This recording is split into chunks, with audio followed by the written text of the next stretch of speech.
Doctor BR Ambedkar Konaseema జిల్లా రాజోలు నియోజకవర్గంలో విషాద ఘటన చోటు చేసుకుంది. చించినాడ బ్రిడ్జిపై 3 ఏళ్ల పసిపాపను వదిలి దంపతులు గోదావరి నదిలో దూకేశారు. తణుకు మండలం వేల్పూరుకు చెందిన దొడ్డా సాయి శిరీషగా పోలీసులు గుర్తించారు. బ్రిడ్జిపై చిన్నారిని వదిలి ఇద్దరు గోదావరిలోకి దూకినట్లు సమాచారం అందడంతో పోలీసులు వెంటనే గాలింపు చర్యలు చేపట్టారు.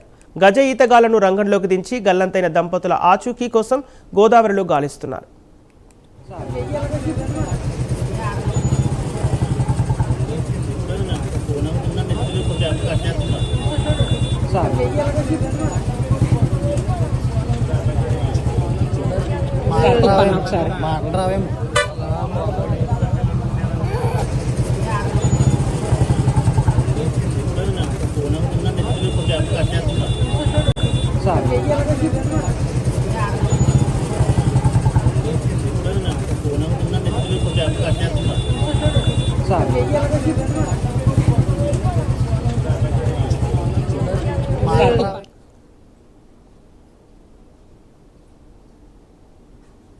డాక్టర్ బిఆర్ అంబేద్కర్ కోనసీమ జిల్లా రాజోలు నియోజకవర్గంలో విషాద ఘటన వెలుగు చూసింది. చించినాడ బ్రిడ్జిపై 3 ఏళ్ల పసిపాపను వదిలి దంపతులు గోదావరి నదిలో దూకేశారు. ఇదే అంశానికి సంబంధించి పూర్తి డీటెయిల్స్ మా ప్రతినిధి నరేష్ అందిస్తారు. నరేష్, రాజోలు నియోజకవర్గంలో గోదావరి నదిలో ఇద్దరు దంపతులు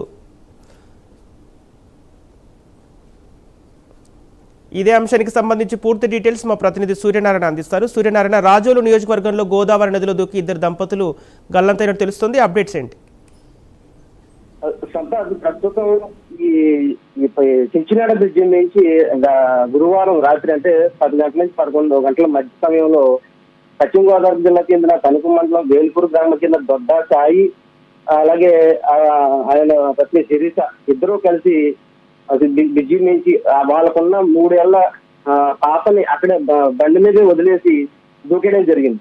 అయితే వీళ్ళకి గత 6 నెలలుగా ఆర్థిక సమస్యలు ఉన్నాయని చెప్తున్నారు.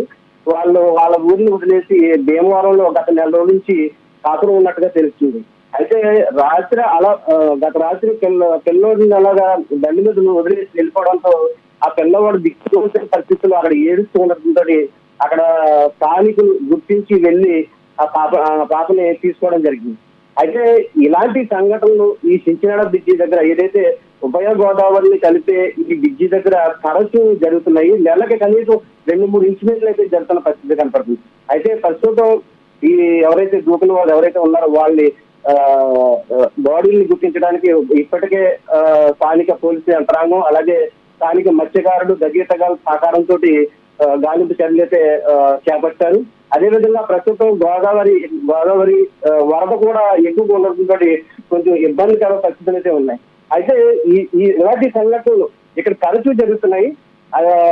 స్థానికులు గతంలో ఇక ఫెన్సింగ్ లాంటిది ఈ బ్రిడ్జికి ఫెన్సింగ్ లాంటిది చేస్తే ఎవరైనా ఆత్మహత్య చేసుకోవడానికి వచ్చినప్పుడు ఒక క్షణికావేశంలో చేసుకోవడానికి అవుతారు. కాబట్టి ఒక నిమిషం ఆలోచించి వెనకే ఆలోచన మార్చుకునే అవకాశం ఉందని చెప్పి స్థానికులు గతంలో కంప్లైంట్ చేసినప్పటికీ కూడా ఇక్కడ అధికారులు కూడా ఎవరో పట్టించుకునే పరిస్థితి అయితే లేదు. ఈ ఆర్థిక సమస్యలే దీనికి ప్రధాన కారణం చెప్తున్నారు వీళ్ళు.